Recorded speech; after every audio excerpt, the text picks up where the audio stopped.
No. All right, Matt. You Ready to rock? There Yeah. we go. Are we back yet? Yeah. All right, guys. I hope you enjoyed the video for Annie. It's amazing. It's just such a cool thing. And I'm here right now with Billy Howerdel, of course, and Mynxii White, who directed the film and shot it. It is a short film. I mean, it's certainly not just images in a video. And Mynxii, you talked about the fact that because of the length of the actual song, it gave you a real, opportunity to do something creative with it. Can we talk about that? Totally. I mean, the song itself is Billy, it's about like 5 minutes, 5.5 minutes, something like that. It's a longer song, which I think is awesome. So I took that as an opportunity to not just do cool visuals, which we all love, but to do like a proper short film. I thought that we could tell a really good story. My producer and I, we got together, we decided that we wanted to do something a little more in depth and create like a really great storyline to follow. And we were we were downstairs kind of riffing out ideas and thinking about what it could be. We were breaking down the lyrics and talking about this fire. I'm like, well, what if we start with the fire and work our way back? And well, first time I saw it, when you're working on music or you're working on anything, you're kind of not celebrating yet. So it's hard, like you put all those things aside and go, what's wrong? What in the world? Guys, I am so sorry. Really wrong with my laptop. I apologize for that. There we go. Okay. That was some pretty crazy shit. It sounded like an electronic We're making another song. Early industrial. Yeah. Something. It was definitely industrial. Yeah. Yes. Trying to, at least for me, I'm trying to find things that could make it better. So I'm just looking for deficits, if any. So, of course, I go like, oh, this is going to be great, but like, let's address, this and that.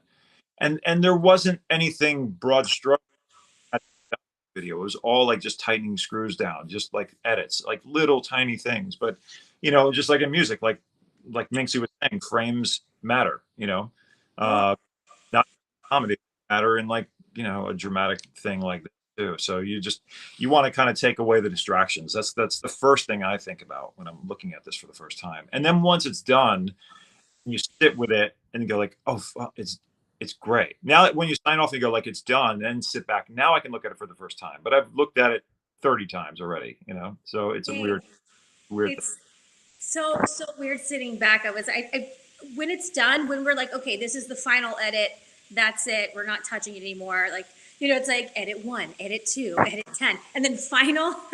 I don't look at it ever again. I'm like, I can't do it because it stresses me out until the release. I think watching this video now, this is the first time I actually really looked at it all the way through again, and I'm going to do it again when we get off and we'll watch it on the big screen. But now I can really celebrate because it's over, it's done, it's out. Exactly. Now it's for all you all to judge. So it's out of our hands. Yeah, it's great. And Mynxii, just so people that are checking it out for the first time, and your background is, I mean, you've got this incredible background of doing a lot of different things, but you've worked with some of your other people that are, and in directing and doing a bunch of different stuff. So maybe you can explain a little bit. I know you've worked with Korn and Andy Black from Black Veil Brides. Can you tell everybody, give people a bit of your background? Because I find it's really fascinating. Oh, thank you. I've been an editor for Shown magazine for about 8 years, and so I've very, very it's been so wonderful having the platform that I've been able to have with that magazine. And I was a makeup artist for 22 years, and I was creative directing and doing the makeup and writing the articles. And he kind of gave me my editor gave me a platform to be able to pick up a camera and be able to start shooting things on my own, because we did so many. I was like, I kind of want to take a stab at it. I feel like I could do this too. And it's grown so much over the last 3 or 4 years. I've only been shooting, I think, for 5 years and doing directing video for about 2 or 3. And it's really, really grown. I've worked with Korn. I started working with Korn as their makeup artist, which is really funny. Yeah, I mean, I've known those boys for like 8 years. I love them. We have like Thanksgiving together. It's like family. But yeah, no, I had this recently, their last single, I was able to do all their marketing campaign work and all of their marketing visuals. So it's really, really exciting to maybe as soon as I picked up a camera, all of a sudden I'm able to, again, to be able to work with my my idols like Billy and like, like John, from Korn and, Black Veil Brides. It's really exciting. Like just the whole world that's opened up.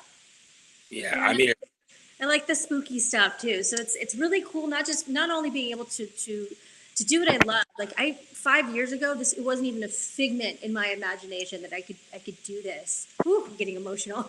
And like I didn't know I would be sitting here and doing this and having an interview with you and Billy. Like, are you kidding me? This is crazy. But yeah, just I picked up a camera and it changed my life. And 5 short years later, here we are. yeah, it's great, and I mean, the video came out really great. Now, I want to say, Billy, there's something else that besides the video premiere that we did today. There's great news for fans that love vinyl like myself and are big fans of yours. Now, in conjunction with Revolver, as part of their Icon series, they're putting out 180-gram vinyl with like 6 different individual, like hand painted, hand printed versions of the record, but there's all this other incredible stuff that's involved with it, with NFTs, and there's a limited run of 300 copies, so fans should check those out. Billy, how excited were you to see how that content could even be spread even further, to take things even further with outside of the album itself? Yeah, it's nice. And Revolver's been a really great friend and advocate for the project, and it's been really nice. And especially like vinyl, if you're into vinyl, it's got a better resolution, and the vinyl sequencing is a little different than the digital version of this record. I always try to put something a little bit different on the vinyl, so there's a little bit of extended, I think Beautiful Mistake, a little more extension in the beginning that wasn't on the digital version, and the sequence is a little different. It was actually the first mastering we did, so it was the first kind of look, the mastering for the record. And then once we got into digital, like wanted to switch it up a little bit, have it flow a little different if you were on listening on Apple Music or Spotify or wherever your streaming was going to come from. Are you a guy who likes, is vinyl a big part of your collection too? Do you collect vinyls of some of your favorite albums? I would say medium. I like it, but it's not, I wouldn't aficionado or like have gone back in.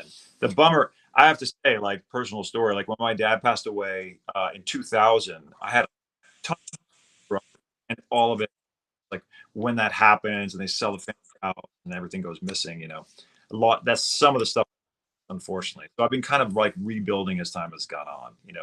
That's one of those bummers of like not having my original. Sometimes the vinyl. I grew up. You did too. Mynxii, you're way too young. You ask your. Yeah, it's a filter. Thanks. It's incredible, right? Like it pulls you into the atmosphere and the culture of the record. and that's one of the things that you've done here, which is great about this version of it. So, for Billy fans out there, you should definitely check it out. Like I said, there's a limited run of 300 of those, and you should check it out. It's great. It's for the album What Normal Was, and I mean this video is just it's so great. See movies, short movies made like this in short films. I think that's the thing that makes it really stand apart. Doing it the way that you did it, Mynxii, it's just like deciding that you're going to make film. And one of the things I have to ask you is, so Billy, you just kind of like let her go with her vision and oversaw it. That was it, right? Yeah. As I read through it, it said I wasn't getting naked anywhere in it, and I was like, oh, great. Yeah, They're great. There's great headshots and vocal shots in there, so it all works. Which is cool. Well, When it comes time for the next one, now that you've mentioned it. the body double. I get that man to fill in for me there. Yeah. So I mean, again, it was kind of quick and easy what she had me performing in the shot. It was really, shot in an afternoon, and I didn't have to think all that much about it. I didn't have to. It was great. I could kind of get out of the way of it. The music's done. I just wanted to see how someone else interprets it. Love to how Mynxii did. So I didn't want to get too involved in that. The edit's a little different because it's just like, again, back in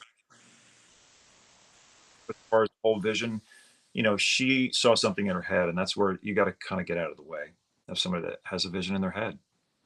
Yeah, especially a vision that you trust, which is really important. You Yeah. know, Yeah. I think that that's great. I was like, okay, she gets it. Like it's you know, this is going to be great. You know, you can kind of see. It's hard to tell. I mean, you see other videos that you've made, and it's like, okay, well, I have to kind of put together a rough pieces. Those are other bands. Yeah, well, I think it came out. I knew it was a great outcome. Yeah, well, Billy, I mean, I thought it came out great, and Mynxii, it's so good to have you here and come out and share your vision with us. I guess my last question is, when Mynxii, do you find that when you're working on a video like that, you immediately it comes to going to the music itself and kind of immersing yourself in the album, in the song, to get a feel for what drives you creatively? Oh, absolutely. Whenever a project crosses my path for music videos specifically, I'll sit with literally it's a bottle of wine and then song over and over and over and over, and you have to like close your eyes and I like walk around and you have to almost pretend that whoever the character is, like the character will just kind of appear to you. And when you set on kind of like a loose narrative, you kind of put yourself creatively in the shoes of that character. Like I'll close my eyes and pretend that their feet are my feet, and I'll walk around and we'll try and find a deeper meaning or a deeper like just more important parts to the story. And it takes a whole evening of just really immersing yourself in like exactly what you're feeling. Like you have to kind of trust your gut instinct, you know what I mean? When you see colors or you see like people who have synesthesia, you know what I mean? I feel like you hear music, you hear something, you have a feeling, and then all of a sudden I'll see a story and then you just kind of obsess over it until like the story kind of tells itself, and you sit down and then you write it all out before you forget it, and then you really hammer it out and get the details just right. Yeah, well, absolutely. It's a beautiful piece of work. Just so you know, I wanted to thank you for that. Hey, Billy, for your fans, I mean, it's funny. I'm as a person who's followed you and been a part of everything, literally from the first A Perfect Circle album, in those early days of listening to the first recordings, and then, like I said, being there for some of the mixing that we did in the studio with Alan Mulder and I just wanted to talk about, with this record in particular, like we said, it's a kind of a love letter to that period of your life in 1983. Can you share with us some of those seminal albums for you from that era, and things that have just like records that have stayed with you, that are some of the most important albums of your life from that era? Yeah. I wound up saying the same thing in every interview, and every time it passes, and I go, God, I forgot this record and that record. And right now I'm blanking. I don't get too nervous in interviews, but the one thing I do get nervous about is listing proper lists. Yeah. The one that just came up the other day, and I'm following some Instagram, curation page, and it's the B-52s. The first two B-52 records are like really important for me, and this too, and the first two Cars records. I mean, the Cars and Candy-O. Those, even though this record's a little different, I mean, I would say what Normal Was is like it starts off a little more electronic and then kind of eases into a different sound. As far as like, it's just was sort of intentional, but that's just the way it went. And some of it was that electronic part, but then getting into a little bit more of a heavy space. And yeah, the Cars, B-52s, and there was a lot of things that I didn't listen to on repeat, but just things that came on the radio on like WLIR. That was a station really important to me as a kid in Long Island, that was like playing music that wasn't on regular rock radio in New York. So they were just, even if it was Tears for Fears and that wasn't something on mainstream radio at that point, it meant a lot. Or Depeche Mode, or Susie and the Banshees, and things like that. So those were just the records that I felt cool for knowing about. It wasn't, it wasn't just like the main. I don't know. It's so hard. I mean, anyone our age kind of understands that, but it was just like there was something very special about if you liked that, even someone mentioning it, you knew that you could speak the same language if they just knew who the Cure were, even though that sounds funny at this point. But it was at that time. It's true. I mean, it's funny. Yeah, because we're all from the same period and generation, but it's true because you mentioned the first two Cars albums are the best. With Roy Thomas Baker's production. And song for song, those are such great albums. Those two, and the first two Bit 52s, Wild Planet was great. And you mentioned, I knew you were talking about the Tears for Fears era of the Hurting, right, where everything blew up. But it's all great stuff. But it's good to hear that. I know that we followed the same path musically, you and I, absolutely at a period of time. And there's Smiths too. I always kind of forget to talk about how important the Smiths are in general, but Johnny Marr, I mean, as a guitar player and just the atmosphere, Cocteau Twins, like that's the stuff that became when I started Perfect Circle, and I was trying to figure out what direction that was going to go. It was much more in this record when I started, and then part of me was like, I loved playing guitar and a little bit more of the heavier part, and I was like, okay, I got to combine those two things for APC. This is a little bit more purest form to the music I kind of grew up listening to that hit me the hardest.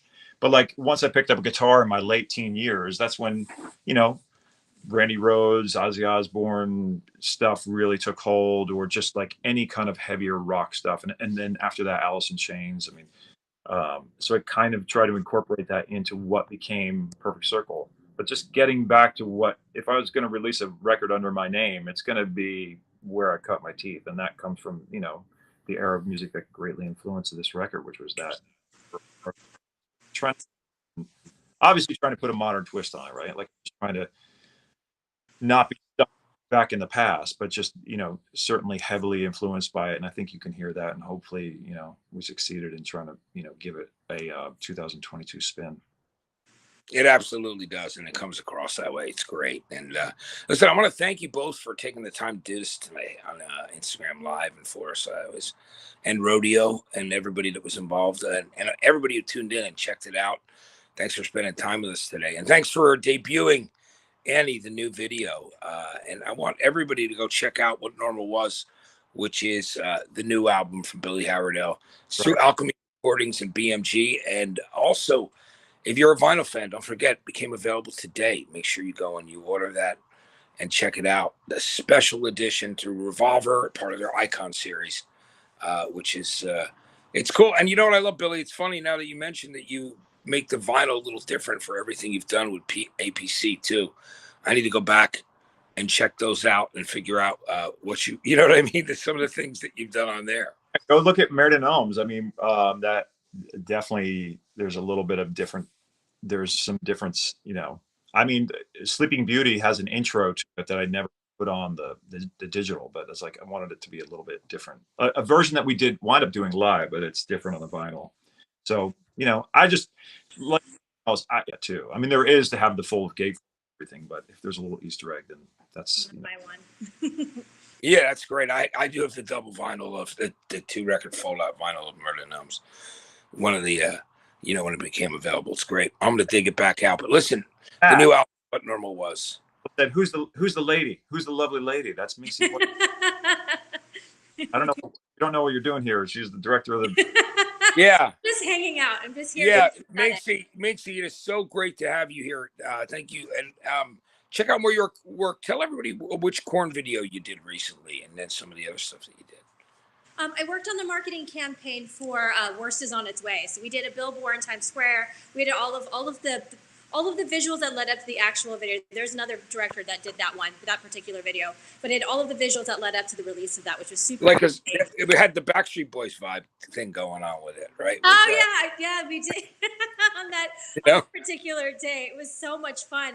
It's really exciting. I love working with like Billy and with John, and it's really cool because I get to get really spooky. Like I'll just totally immerse myself in just like spooky visuals and like horror movies and scary sounds, and I just get really into it, and it's kind of fun because it's like, we were shooting, your video, Billy. We set the car on fire, and then the next morning we did a campaign for Shein with Jordan Woods, which is like night and day difference. You know what I mean? So it's really fun that I get to lean into my favorite aesthetic, which is the darker side of stuff. That's great. Mynxii, thank you so much for joining us today. Mynxii White, everyone. And Thank Billy Howerdel, of course. Billy, so great to have you guys. It was really cool. Thank you for inviting me to be a part of this. And Yeah. And I want to say, like, a couple. I'm trying to read the chat and not to be rude and not pay attention to what's going and on. I can't see it, so please. Some people about touring it, and there's no dates set, but definitely going to tour some more, and definitely want to get to Europe. We did like a 6-week U.S. run, but it was like right when the record came out, and it was you know, quite a surprise, I think, for people, because a lot of people were like, "Why didn't you know about this tour?" So I think we're going to do it again, trying to find out when, but it'll probably be spring, you know. So. Is there anything else in the chat you wanted to respond to, Billy, before you?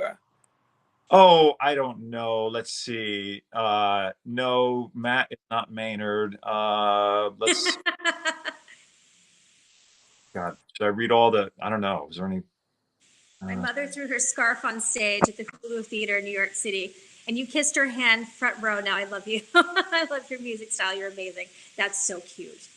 Oh, Billy's the best. I love Billy so much. So awesome. This is great. all right. You know? So much, Mynxii. Thank you so much. You guys, thank you. Yeah, and thank you for tuning in. We appreciate it. Thank you to everybody. Thanks so much for joining today, and thanks. I hope you really enjoyed the video. Once again, What Normal Was is the new album, and yeah, Billy, we're looking forward to it. We'll do this again soon. It was great to get to do this with both you and Mynxii today. And Chad, thank you so much for joining us.